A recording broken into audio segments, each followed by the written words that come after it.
Alright guys, you have found yourself in the coolest place to be.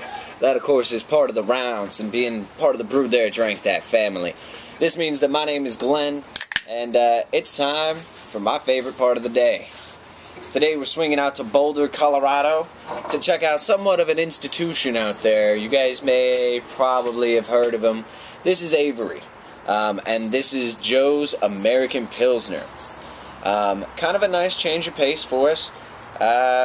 What we've got here is a fully sessionable American Pilsner. So this means that it comes in low on alcohol, and remember folks, there is always a correlation between alcohol and calories.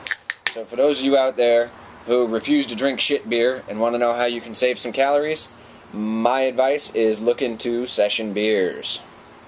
This comes in at 4.7% alcohol by volume, but should still have a really nice hop character to it at 42 IBUs. Looks like I've actually got a pretty decent head going. It is breaking down rather quickly. Big champagne-like bubbles to it, probably a little more delicate. You can see we're pretty light on the malt build. Definitely not as bad as some of the better-known Pilsners out there. It's still got a touch of color to it. I'm almost wondering if that isn't more from the hops than the malt. Nice effervescence to it. Wow, real subtle on the nose. Very subtle. I get a bit of that sweet malt up front. And just ever the lightest dryness, dry character to it, which would be most likely from the hops. Now I'm not actually sure what hops they chose to use for their American Pilsner, but at 42 IBUs, let's see what it does.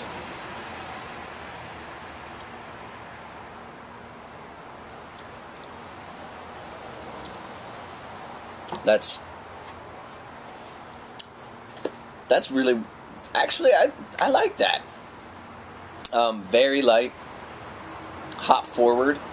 The malt picks up about a third of the way through the flavor profile, and they both lay off.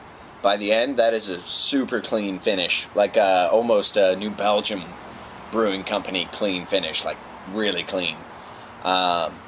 Really pretty well done.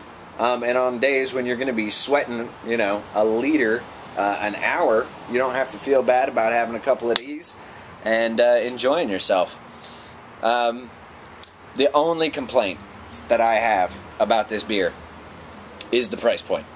I love the fact that craft brewers are providing sessionable beers. I think that's a fantastic alternative, and I think there's a lot of room for growth there.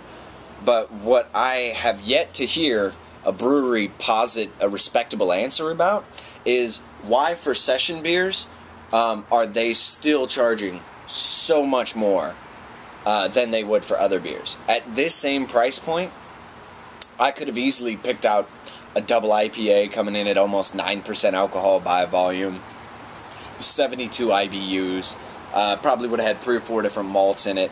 And so, while this is fantastic and certainly enjoyable, my question is this: why is a 4.7% alcohol 6-pack going to be $10? Anybody? Anybody? I didn't think so.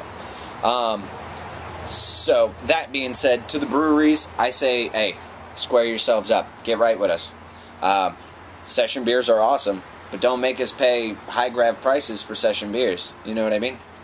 Other than that, guys, I hope you're having a fantastic day, and we'll see you next time on the rounds. Have a good one, guys. See you over our next bite.